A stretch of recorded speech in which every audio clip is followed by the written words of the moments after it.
बिस्मिल्लाहिर्रहमानिर्रहीम। अस्सलाम वालेकुम नाज़रीन, आप यूट्यूब चैनल देख रहे हैं। मैं इमरान खान हूँ। जंग का 12वां दिन है, उसकी तफसीलात आपके सामने रखता हूँ, लेकिन उससे पहले वज़ीर आज़म इमरान खान साहब ने यूक्रेन और रूस के मामले के ऊपर पाकिस्तान में या पाकिस्तान को दबाव में लेने की जो एक कोशिश की गई मगरबी मीडिया और ममालिक की जानिब से, या मगरबी ममालिक ने जो खतूत लिखे या जो मुरासला लिखा जिस पर सब ने दस्तखत किए कि पाकिस्तान को दबाव में लिया जाए और पाकिस्तान को मजबूर किया जाए कि पाकिस्तान अपनी खारजा पॉलिसी उनके दबाव में आकर बनाए। लेकिन जब कोई आपको पैसे देता है, जब कोई आपके मुल्क को पालता है, गुनाहगार वो लोग हैं जिन्होंने पाकिस्तान को इस दलदल में धकेला है, जिन्होंने पाकिस्तान को खुद मुख्तार नहीं बनने दिया बल्कि पाकिस्तान को बेकारी बनाकर रख दिया है। और ये कई दहाइयों से पाकिस्तान के साथ चल रहा है। कोई एक सियासतदान, कोई एक आदमी इसके लिए ज़िम्मेदार नहीं है, और शायद आज वो सारे लोग जिंदा भी नहीं हैं जो इसके लिए ज़िम्मेदार हैं। बहरहाल वज़ीर आज़म इमरान खान के जो स्टेटमेंट वापस आए, जब उन्होंने जवाब दिया तो उस जवाब को पाकिस्तान के अंदर मनफी तरीके से देखा जा रहा है। बहुत सारे पाकिस्तान में दानिश्वर पॉलिटिकल पार्टीज़ के लोग वो ये कह रहे हैं कि इमरान खान साहब ने अमेरिका को और अमेरिका के इत्तेहादियों को आंखें क्यों दिखाई, आप उनकी मुखालफत क्यों कर रहे हैं। ये कौन सा तरीका है कि आप शिकायत करें कि हमें इस तरह का ख़त क्यों लिखा जिसमें आप दबाव डाल रहे हैं। आप उनसे शिकवा नहीं कर सकते। हाँ, वो ऐसे काम कर सकते हैं जो गैर कानूनी और गैर सफारती आदाब के ख़िलाफ़ हैं। यानी सफारती आदाब तो ये हैं कि आप इस तरह का दबाव नहीं डाल सकते, लेकिन उन्होंने सफारती आदाब को पसे पुष्ट डालते हुए चीन को लेटर नहीं लिखे, भारत पे दबाव नहीं डाले, यूएई के ऊपर दबाव नहीं डाले, और दुनिया के 35 और मुल्क हैं उन पे इस तरह का दबाव नहीं डाला, लेकिन पाकिस्तान के ऊपर ये दबाव डाल रहे हैं और पाकिस्तान को मजबूर कर रहे हैं। उसकी दो बड़ी रीजंस हैं। एक, पाकिस्तान का ट्रैक रिकॉर्ड कि ये मुल्क ही ऐसा था, ये हमेशा दबाव में आ जाने वाले लोग हैं, गुलाम ज़ेनियत है। अभी ये जो गुलाम ज़ेनियत वाले लोग हैं वही तो आपको सोशल मीडिया पे ये दर्स दे रहे हैं, या मीडिया पे। ये क्या किया इमरान खान ने, बिगाड़ दिया इमरान खान ने उनके साथ। यानी उनको जो पाकिस्तान के आका बने हुए थे, क्योंकि उनको यस बॉस का पता था कि ये हमेशा यस बॉस कहते हैं, तो उनके दिमाग में पहली बात तो ये थी कि ये लाइन पे आ जाएंगे, इनको थोड़ा सा धमकाओ, थोड़ा सा दबाव डालो। दूसरा, उनको ये भी पता था कि पाकिस्तान इंपॉर्टेंट कितना है। यानी पाकिस्तान अगर रशिया के खिलाफ जाता है तो ये रशिया के लिए एक बहुत बड़ा धचका होगा। इसराइल के ऊपर तो उन्होंने कोई दबाव नहीं डाला। इसराइली वजीर आज़म नफ्ताली बेंट ये अभी रूस का दौरा करके आया। पाकिस्तान के वज़ीर आज़म जब गए थे तब रूस ने यूक्रेन पे हमला नहीं किया हुआ था। दौरे के दौरान रूस ने यूक्रेन पर हमला किया है, लेकिन जब से रूस ने यूक्रेन पर हमला किया उसके बाद से लेकर अब तक किसी भी मुल्क के सरबराह ने ऐसे रूस का दौरा नहीं किया। दुनिया तो रूस को अकेला करने की कोशिश कर रही है। तो इसराइली वज़ीर आज़म रूस जाता है और जाकर दौरा करके आता है, और उसके बाद अब वो जर्मनी में जा रहा। और जर्मनी का दौरा क्यों, ज़रा इसको समझिए। रूस से जाने वाली एनर्जी का सबसे बड़ा बेनिफिशरी यूरोपीय यूनियन के अंदर जर्मनी है, और जर्मन्स जो हैं वो अमेरिकन से और उनके इत्तेहादियों से उतने खुश नहीं हैं जितने दिखाई देते हैं। जर्मन्स को नेटो इत्तेहाद से और अमेरिका से बहुत सारे शिकवे और शिकायतें हैं, और उनकी नस्लें उन शिकवों और शिकायतों के साथ बड़ी हुई हैं। वो मुख्तलिफ तरीके से सोचते हैं जो जर्मन्स हैं। तो यहाँ जाना, रूस में इसराइली वज़ीर आज़म का, फिर जर्मनी में जाना, और जर्मनी का राब्ते में रहना रूस के साथ, ये बड़ी मानी खेज बातें हैं। इनके ऊपर एक तफसीली व्लॉग मैं आपको नक्शों के साथ समझाऊंगा आने वाले दिन में। लेकिन इमरान खान साहब को बहुत सारे लोग डरा रहे हैं, धमका रहे हैं, ये कह रहे हैं कि क्यों कहा, वो तो हमारे माई बाप हैं, उनके बारे में आपने ऐसे अल्फाज क्यों इस्तेमाल किए। लेकिन आलमी मीडिया क्या कह रहा है ज़रा ये आप देख लें। मैंने निकाली आलमी मीडिया की खबरें। स्पुतनिक है, और ये सिचुएशन इन यूक्रेन के बारे में इन्होंने लिखा है, और ये रशिया से ताल्लुक़। आपको स्पुतनिक, आपको पता है इनके जो प्लेन जाते थे खला के अंदर, शुरू में खलाई शटल्स, वो भी एक स्पुतनिक 1, स्पुतनिक 2 उनका नाम था। तो are we your slaves, Imran Khan ने कहा कि क्या हम तुम्हारे गुलाम हैं। और इमरान खान भड़क उठे मगरबी ममालिक की इस डिमांड के ऊपर कि वो रशिया का जो ऑपरेशन है स्पेशल यूक्रेन में, उसकी मजम्मत करें। यहां से इन्होंने खबर शुरू की है। रॉयटर्स आलमी सतह की एजेंसी है, वो क्या लिखती है, Pakistani premier hits out at western envoys joint letter on Russia. कि मगरबी जो सफारतकार हैं उन्होंने रशिया के बारे में जो एक जॉइंट लेटर लिखा पाकिस्तान को दबाव में लेने के लिए, उस पर इमरान खान साहब जो हैं उन्होंने तगड़ा जवाब दिया है। द हिल ये अमेरिकन पेपर है और ये लिखते हैं Pakistan PM hits back at western push to condemn Russia, are we your slaves. कि रूस की मजम्मत करने के लिए जो दबाव डाला जा रहा था पाकिस्तान के ऊपर मगरिब की जानिब से, पाकिस्तानी वजीर आज़म ने ही हिट्स बैक, उन्होंने वापस मुंह तोड़ जवाब दिया है और ये कहा है कि क्या हम तुम्हारे गुलाम हैं कि हम तुम्हारी बात माने। तो ये टीआरटी वर्ल्ड इसको कैसे रिपोर्ट कर रहा है। Imran Khan, the west can not lecture Pakistan on the Ukrainian conflict while ignoring Indian action in disputed Kashmir. उन्होंने कहा कि मगरबी ममालिक, इमरान खान ने यह कहा है कि मगरबी ममालिक हमें लेक्चर नहीं दे सकते यूक्रेन के मामले के ऊपर और रशिया के मामले के ऊपर, उस वक्त जब वो भारत की जानिब से कश्मीर में होने वाली जो हरकतें हैं, जो उसके एक्शंस हैं, उनके ऊपर बिल्कुल खामोश हैं और उसको इग्नोर कर रहे हैं। तो ये इमरान खान साहब को आलमी मीडिया देख रहा है। आलमी मीडिया ये रिपोर्ट कर रहा है कि ये आदमी ज़्यादा इंडिपेंडेंट है और अपनी पॉलिसी को खुद बनाना चाहता है, जबकि यूरोपीय यूनियन के सफारतकारों ने इस बात को तस्लीम किया कि उनका जो लेटर था पाकिस्तानी हुकूमत को वो सफारती आदाब के खिलाफ था, क्योंकि ऐसा लेटर उन्होंने दुनिया में किसी और मुल्क को नहीं लिखा। अब आए जी बाकी मामला के ऊपर कि इस वक्त जंग की सूरत हाल क्या है 12वें दिन में। सबसे पहले तो पुतिन ने एक बड़ा खौफनाक स्टेटमेंट दिया है और उन्होंने ये कहा कि उन कुत्तों को गोली मारने का वक्त आ गया जो शहरियों पर हमले करते थे। लेकिन साथ ही साथ उन्होंने कहा कि तुर्क सदर तैयब उर्दगान से उनकी बात हुई टेलीफोन पे। तैयब उर्दगान को उन्होंने कहा कि हमारे मुतालबात पूरे होने पर हम ये हमला ख़त्म कर देंगे। तैयब उर्दगान ने कहा कि वो ये चाहते हैं कि मामला बातचीत से हल हो और वो ये चाहते हैं कि जंगबंदी हो जाए, क्योंकि तुर्की जब अज़रबैजान को सपोर्ट कर रहा था आर्मीनिया के ख़िलाफ़ जंग में, तो रशिया ज़बानी कलामी आर्मीनिया के साथ खड़ा था और ये कह रहा था कि जंगबंदी करें, लेकिन वो बीच में कूदा नहीं। अब वही रोल प्ले कर रहा है रूस और यूक्रेन की लड़ाई में तुर्की भी। वो प्रैक्टिकली नहीं आ रहा, लेकिन बड़े तरीके से वो मामलात को आगे बढ़ा रहे हैं। तैयब उर्दगान को रूसी सदर ने कहा कि मुतालबात मान लिए जाए, हमारे टारगेट अचीव हो चुके हैं। और जब मुतालबात मान लिए जाते हैं, हमारे दो ही मुतालबात हैं कि एक तो ये हथियार फेंक के हार माने और दूसरा ये कहें कि एक न्यूट्रल मुल्क रहेंगे, ये नेटो का हिस्सा नहीं बनेंगे और नेटो की वॉर मशीनरी को रूस के दरवाजे तक नहीं आने देंगे। अगर ये कहते हैं तो बस ठीक है, उसके बाद हम जंग बंद कर देंगे और हमला ख़त्म हो जाएगा, ये उन्होंने कहा। साथ ही साथ मैं आपको एक नक्शा दिखाता हूँ और ये अल जज़ीरा का शुक्रिया, उन्होंने बड़ा ज़बरदस्त काम किया है और वो रोज़ाना की बुनियाद के ऊपर मैप जारी कर रहे हैं।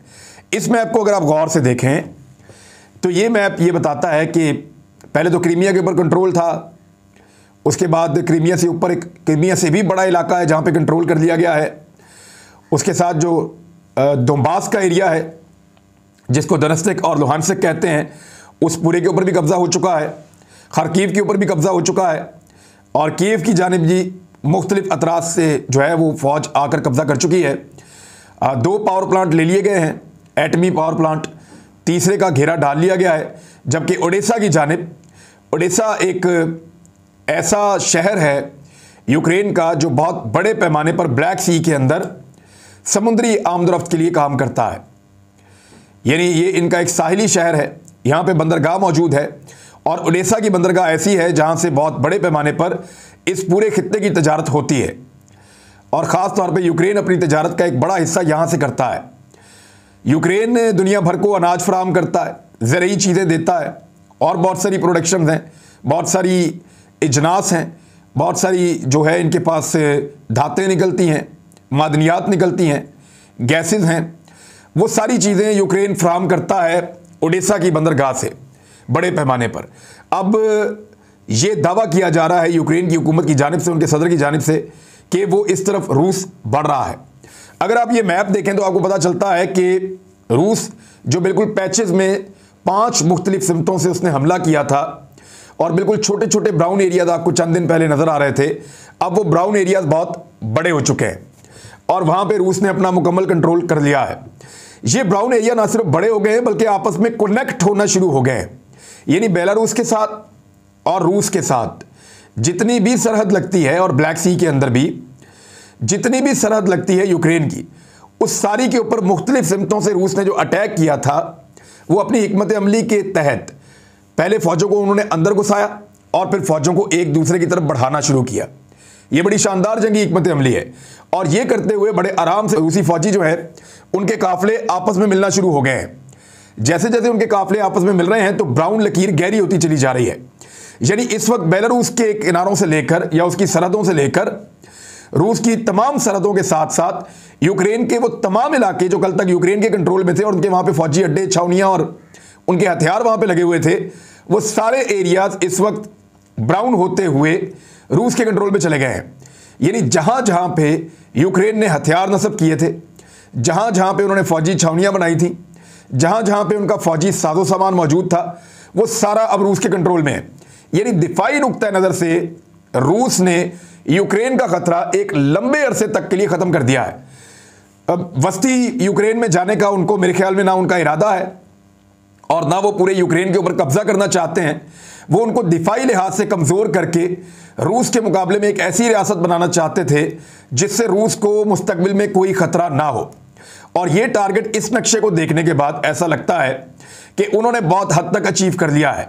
ये ब्राउन लकीर मजीद गहरी होती चली जाएगी, मोटी होती चली जाएगी, और फिर यूक्रेन जब वापस इन इलाकों में आएगा जंगबंदी के बाद, तो फिर उसके पास वो सारे मिलिट्री स्ट्रक्चर्स नहीं होंगे जिनकी मदद से वो रूस के ऊपर हमला कर सके। अब सिर्फ उनको गारंटी ये देनी है कि वो नेटो के इत्तेहादी नहीं रहेंगे और नेटो के साथ किसी लड़ाई का हिस्सा नहीं बनेंगे और नेटो को अपने मुल्क में आने के लिए जगह नहीं देंगे।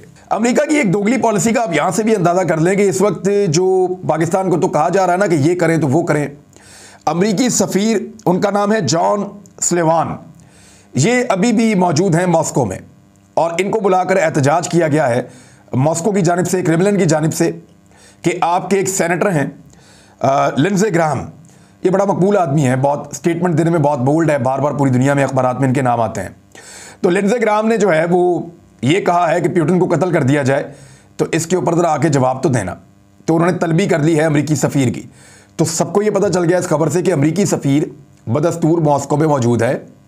बदस्तूर मगरबी ममालिक मॉस्को को रोज़ाना की बुनियाद पे 1 अरब अमरीकी डॉलर्स दे रहे हैं गैस और तेल की मद में। और वैसे भी इस लड़ाई की वजह से आलमी मंडी में जो तेल की कीमत है वो बहुत ज़्यादा बढ़ गई है।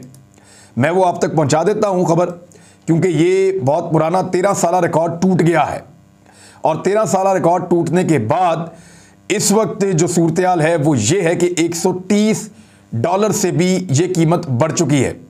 पहले इसको $130 के ऊपर जो है वो मुस्तहकम किया गया था। आपको याद होगा जब $70 से ऊपर तेल की कीमत जा रही थी आलमी मंडी में, तो उस वक्त पाकिस्तान में कीमतें बढ़ रही थी और ये कहा जा रहा था कि तेल बहुत महंगा हो गया है। इस वक्त इमरान खान साहब ने कांस्टेंट कर दिया है और ये क्लेम किया है कि जब तक बजट नहीं आता पाकिस्तान में 2022-23 का, तब तक ये कीमतें ऐसे ही रहेंगी। और इस वक्त लगभग 150 के करीब पेट्रोलियम मसनूआत की कीमतें हैं। अब $139 फी बैरल पे ये कीमत पहुंच गई है।